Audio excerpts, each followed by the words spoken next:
안녕하세요, 소보로방입니다. 오늘 소보로방에서 보여드릴 작품은 김만중의 사시남전기입니다. 구운몽과 더불어 김만중의 또 다른 대표작이면서 권선징악적인 성격을 가진 소설이죠. 그럼 김만중의 사시남전기 지금 보여드리겠습니다. 소설의 배경은 명나라, 유연수라고 하는 뛰어난 청년이 있었습니다. 그는 15세 때 과거에 급제하여 한림학사라는 벼슬을 얻었죠. 연수의 아버지는 연수를 혼인시키고자 자신의 누이 동생 두 부인에게 마땅한 혼사처를 찾게 했습니다. 두 부인은 수소문 끝에 사정옥을 알게 되었습니다. 연수의 아버지와 두 부인은 묘혜라는 여자 스님을 통해 사정옥의 됨됨이를 확인했고, 그녀가 예쁜 외모와 어진 성품은 물론 뛰어난 글재주를 지닌 사람이라는 걸 알게 되었죠. 그들은 기뻐했고 유연수와 사정옥의 혼사가 이루어졌습니다. 안타깝게 그들의 혼인이 있고 얼마 지나지 않아 유연수의 아버지가 병을 얻어 세상을 떠났고 10년이라는 세월이 흘렀습니다. 그때까지 유연수와 사정옥은 아이가 없었죠. 사정옥은 아이가 없는 건 가장 큰 불효이므로 아이를 낳아야 한다며 유연수에게 첩을 들이라 말했습니다. 유연수는 거절했지만 사정옥의 계속된 권유에 결국 첩을 들이기로 합니다. 유연수는 교체란이라는 아름다운 첩을 들였고 모두들 교체란의 아름다운 외모에 감탄합니다만, 연수의 고모인 두 부인은 교체란이 유순하지 못한 것 같다며 불안해했습니다. 머지않아 교체란이 임신을 했습니다. 아들일지 딸일지 궁금해했던 교체란은 심랑이라는 유명한 무당을 불렀죠. 심랑은 교체란을 진맥한 뒤 딸이라 말하며 자신이 그 아이를 아들로 바꿀 수 있다 말했습니다. 교체란이 큰 돈을 약속하자 심랑은 부적을 써 집안 곳곳에 숨겼습니다. 얼마 뒤 교체란이 아들을 낳았고 이름을 장지로 지었습니다. 교체란은 심랑을 곁에 두고 더욱 의지했고 유연수의 사랑을 더욱 독차지하고 싶어 했습니다. 그때쯤 유연수는 친구의 요청으로 동청이라는 자를 집사로 들였습니다. 동청은 영리했지만 교활하기도 했기에 사정옥은 동청을 못마땅해 했죠. 그녀는 유연수에게 동청을 내쫓으라 조언했지만 유연수는 이를 무시했습니다. 얼마 뒤 사정옥이 임신을 했고 등남을 했습니다. 아이는 유인아라는 이름을 가지게 되었죠. 교체란은 이로 인해 질투가 심해져 속이 탔고 사정옥을 제거하고 싶어 했습니다. 그때쯤 교체란은 동청과 바람을 피우기 시작했기 때문에 동청과 함께 사정옥을 몰아낼 계획을 세웠죠. 그들은 교체란의 시녀 남매, 그리고 남매의 동생이자 사정옥의 시녀 설매를 이용해 사정옥과 유연수 사이를 계속해서 이간질했습니다. 그러는 동안 교체란은 또 임신을 해 아들을 낳았고 이름을 봉추라 지었습니다만 사정옥을 향한 질투는 멈추지 않았죠. 그러자 동청은 잔혹한 계략을 세웠습니다. 바로 교체란의 아들 장지를 독살하고 이를 사정옥에게 뒤집어 씌우자는 것이었죠. 교체란은 자신의 아들을 죽이는 동청의 계략을 듣고 매우 놀랐지만 결국 받아들이고 계획을 실행했습니다. 장지는 죽게 되고 장지를 죽였다는 누명을 쓴 사정옥은 유연수의 집에서 쫓겨나고 맙니다. 쫓겨난 사정옥은 친정으로 가지 않고 시부모의 묘에서 생활을 했습니다. 교체란과 동청은 사정옥이 근처에 있다는 것이 신경 쓰였습니다. 그래서 사정옥을 완전히 제거하려 했죠. 그들은 유일하게 사정옥을 챙기는 두 부인의 필체를 모방해 사정옥을 초대하는 편지를 써 사정옥에게 보냈습니다. 그런데 사정옥은 편지에 속지 않았습니다. 전날 밤 그녀의 꿈속에서 시아버지가 나와 그녀에게 경고를 했기 때문이죠.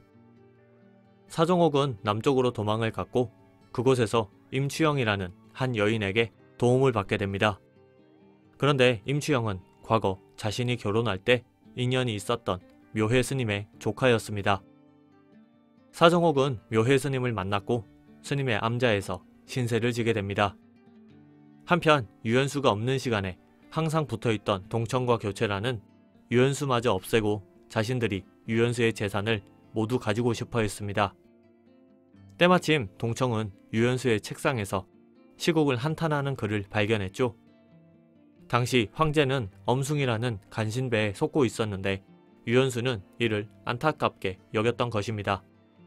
동청은 유연수의 글을 가지고 엄숭을 찾아갔고 엄숭은 이를 황제에게 내밀어 유연수가 유배를 가게 만들죠. 자기 세상이 된 동청과 교체란은 유연수의 아들 인하까지 없애려 했습니다. 그들은 설매에게 유인하를 물에 빠뜨려 죽이라 명했죠. 하지만 설매는 도저히 아이를 죽일 수가 없었기 때문에 강가 숲속에 내버려 두고 왔습니다. 유연수의 재산은 교체란과 동청의 것이 되었고 동청은 엄숭에게 잘 보여 벼슬까지 얻게 되죠. 동청은 그 이후로도 엄숭에게 계속해서 잘 보이려 노력했고 엄숭은 동청을 자신의 사람으로 만들고자 한 고을에 태수자리까지 마련해 줬습니다. 한편 유연수는 황제가 태자를 책봉하는 날 사면을 받게 됩니다. 그는 마을을 지나다 동청이 행차하는 모습을 보고서 동청이 관직에 있다는 사실을 알게 됩니다. 그리고 곧 동청이 자신을 엄숭에게 밀고해 벼슬을 얻었다는 사실을 깨닫게 되죠. 그때 동청의 무리와 함께 지나가던 설매가 우연히 유연수를 알아봤습니다. 설매는 유연수를 매우 반가워함과 동시에 자신의 죄를 실토했습니다. 자신은 미천한 종이라 시키는 대로 할 수밖에 없었다며 그녀는 교체란과 동청이 이를 꾸며 사정옥을 모함한 일 그리고 유연수가 유배를 간 뒤 이날을 강가에 두고 온 일을 말했습니다. 유연수는 교체란의 말만 듣고 인생을 망쳐버린 자신을 한탄해하며 자리를 떠났습니다. 설매가 동청의 일행에 다시 합류했을 때 교체란은 설매가 어딘가 갔다 왔다는 사실을 알아차리고 사람들을 시켜 설매의 행적을 알아봤습니다. 결국 교체란은 설매가 유연수를 만났었다는 사실을 알게 되었고 설매는 교체란이 두려워 목을 매 자살을 하죠. 교체란은 유연수의 목에 현상금을 걸었고 유연수를 쫓기 시작했습니다. 그가 강가까지 몰렸을 때 갑자기 배가 나타났습니다. 유연수는 배 위로 도망쳐 목숨을 건질 수 있었죠. 유연수는 그제서야 배에 타고 있던 사람들을 볼 수 있었습니다. 바로 묘의스님과 사정옥이었죠. 유연수뿐만 아니라 그녀들 역시 매우 놀랐습니다. 유연수는 사정옥에게 그간의 일들을 이야기하며 진심으로 사죄했습니다. 유연수가 도망갔다는 이야기를 들은 동청과 교체란은 유연수를 제거하려 머리를 맞댔습니다. 그런데 그 전에 다른 사건이 벌어졌죠.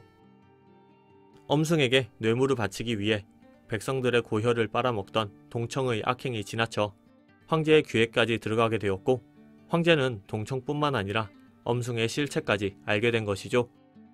황제는 동청, 엄숭뿐만 아니라 엄숭이 추천했던 사람들을 모두 내쳤고 엄숭이 반대한 사람들을 다시 등용했습니다.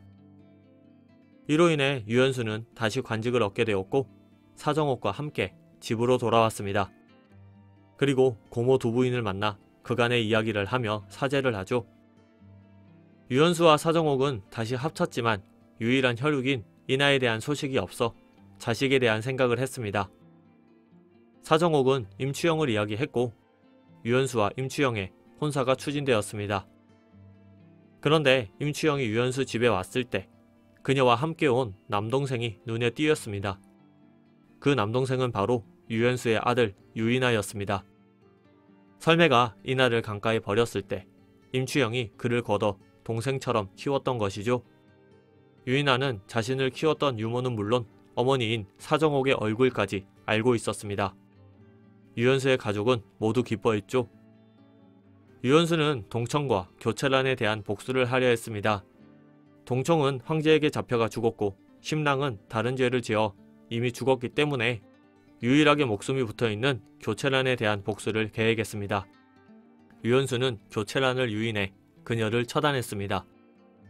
유연수의 가족은 이후 평온하게 인생을 보냈습니다. 소설은 이렇게 끝이 납니다. 사시남정기에서 사시는 사정옥을 의미하는 것입니다. 사실 소설 속에서 사정옥은 계속 사씨로, 교체란은 계속 교씨로 불리죠. 사시남정기는 간악한 처 교체란으로 인해 풍비박산 나는 집안을 그린 소설로 처첩 갈등을 묘사한 작품입니다. 그런데 이 작품은 김만중이 유배중일 때 쓰여졌다고 합니다. 유배를 간 이유가 바로 숙종이 인현왕후를 패출하고 희빈 장씨를 정비로 세우는 것을 반대했기 때문이라고 하네요. 소설의 내용과 당시 상황이 절묘하게 맞아 떨어지기 때문에 김만중이 이 사시남정기를 쓴 이유는 임금을 위해서라고 합니다. 임금의 마음을 되돌리기 위한 작품, 소보로방에서 보여드린 김만중의 사시남정기였습니다. 영상이 마음에 드셨다면 좋아요, 구독 버튼을 눌러주세요. 감사합니다.